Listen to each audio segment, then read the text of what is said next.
Hey guys, welcome to my YouTube channel. If you don't know me, my name's Blake. I'm a musician slash drummer and also a car enthusiast, and this is my 2013 Scion FRS.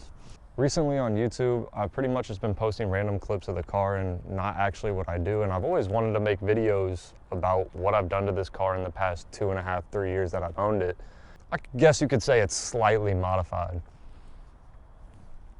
I've always tried to make videos and I always post like funny clips of drift events and other stuff on this YouTube channel, but nothing that I actually really do with this car. I've done a lot with this car, so I mean, it's a really big project of mine and something that I'm still trying to finish to this day. Like all good car projects, this will never be fully done to an extent, but it's almost to my version of fully done. Anyway, I love this car. It is literally my favorite car out there. One of my #1 on my dream list for cars, just because of the body style. Everything about this car and the body style is just amazing to me. It's why I fell in love with it in the first place.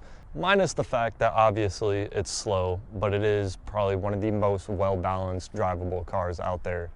I've just been building this car to be able to have fun. And this is the car that got me into drifting in the first place. Rear-wheel drive sports car, it's pretty much everything you need. I've gutted out the full rear interior.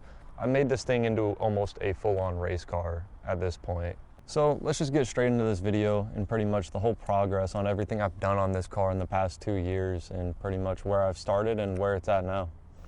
I forgot to include this while recording the video, but after a slight mishap that you'll learn about later in the video, I ended up replacing the entire rear suspension, starting with the BCBR coilovers all the way around, paired up with some Cusco lower control arms in the rear and Racer X sway bar end links.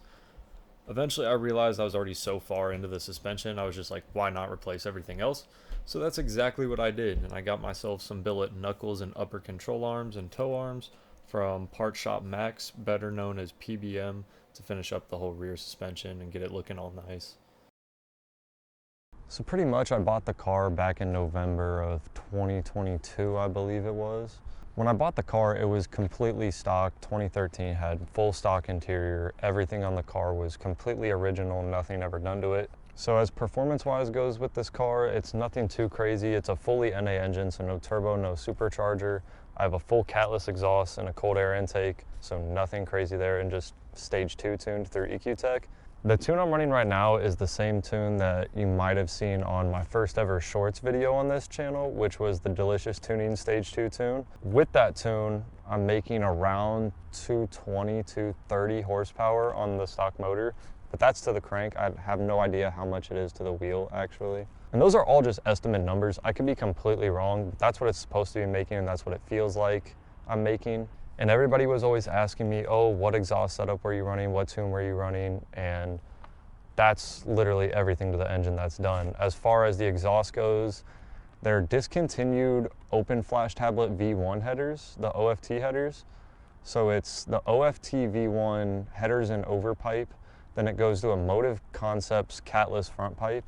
And at the time when I was recording that video, I had a Spec D exhaust from the front pipe all the way back, but now it's a fully custom 3-inch exhaust with a Vibrant Performance ultra quiet resonator in the middle, all the way back out to a Greddy RS Race muffler.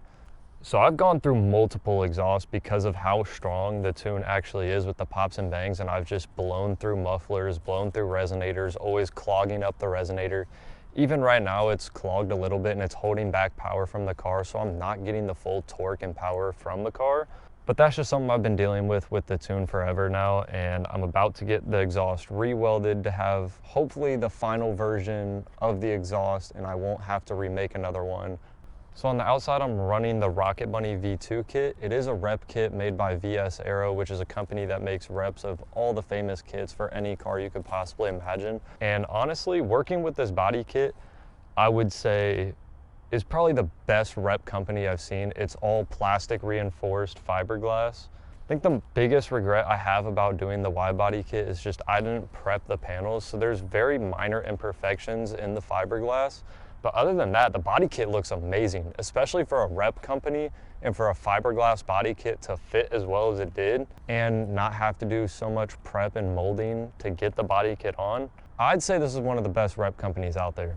As far as the wheels go, I've actually done a lot of research on trying to find the exact wheels that I want. I've always wanted white wheels and I've always wanted the Nardo gray on the car. This is a car that I created back on Forza Horizon 4 back in 2016, and I've dreamed of owning the car ever since. And now I'm almost done with the car, and at least having the body kit and wheels, I have it looking the way I wanted. So these are Stage Monroe wheels. These are 18x9 with a 0 offset.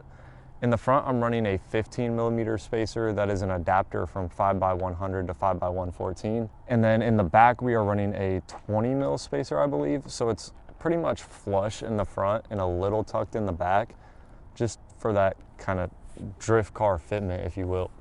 But honestly, I love these wheels. I love the white 5-spoke design, and I don't like wheels that are super concave to where the center face is just way inside the rim and it just has this massive slant coming out. I hate those types of wheels, so I spent months upon months searching for wheels that fit exactly what I want. And I found these wheels through a guy that I actually met at one of my first ever drift events. His name is Andrew Wilder, and he drives a LS3 swapped FRS. And it's one of the cleanest things I've ever seen. So I asked him what wheels he was running, and he referred me over to these wheels, and they are the best decision I've ever made on this car. They're completely one-piece wheels, so they'll hold up for drifting. It's not like 2 or 3-piece, so I don't have to worry about breaking the rim. I've seen him run them at multiple events, and he hasn't seemed to have had any problems with them, so I got them. So the car was going great until eventually all of this happened. So for those of you that don't know, there's an event that goes on every year called Slammed Enough. They do multiple locations over the country every year, and the most popular location is Slammed Enough Gatlinburg. Despite all the recent events that happened this year at Gatlinburg, Slammed Enough was probably the most chill, fun event of the entire weekend, and it got ruined for all of us this year, but that's a topic for a different story. I'm gonna get mad if I start talking about it. So back at Slammed Enough 2024 in Gatlinburg, I ended up driving with some of my friends, and I ended up coming around a corner too quick, I guess, and broke traction and kind of went off the side of a mountain a little bit. Wasn't too crazy, wasn't like off of like Mount Fiji, like I'm gonna fall 10,000 feet before I stop. But it was a small little hill that I went off of, and people didn't think the car was gonna run. People thought the car was totaled, this, that, and the third. And I've been rebuilding this car for the past year now. I just got back from Slammed Enough Gatlinburg 2025, but I still did get to make my little comeback with the car. Literally replaced the transmission with a buddy of mine in a day. Within 4 or 5 hours, we had the new transmission swapped in with fluid and everything. And then in the same night, I made a trip all the way to Michigan, which from here was like a 3.5-hour drive. Made a drive to Michigan overnight to go pick up these bolts for my starter so I could have the car running to go to Gatlinburg. I didn't get back till like 5 a.m. So I literally had a blown up transmission in this car for the past 3 months and replaced the transmission in a single day and took it to Gatlinburg the next day.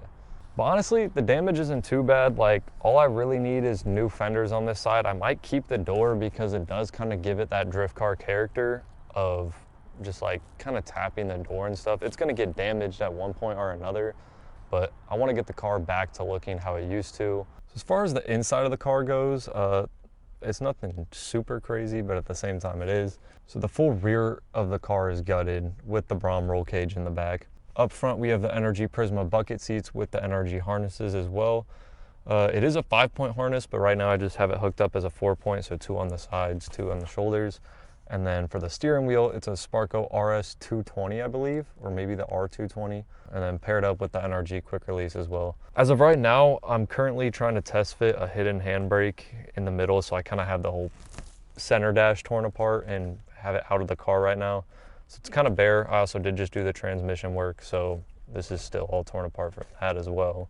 But I'm hoping to have this car probably completely finished by next year, if not the summer after next year's 2026, 2027. So if you made it this far in the video, I really appreciate you for watching this video. And if you guys want to see more and everything I'm doing with this car, please drop a like, subscribe, and follow the channel. It's not always just going to be car content on this channel, but I mean, that's the main thing I do, and the main thing I do make content for is that. And my most viewed videos are drum covers.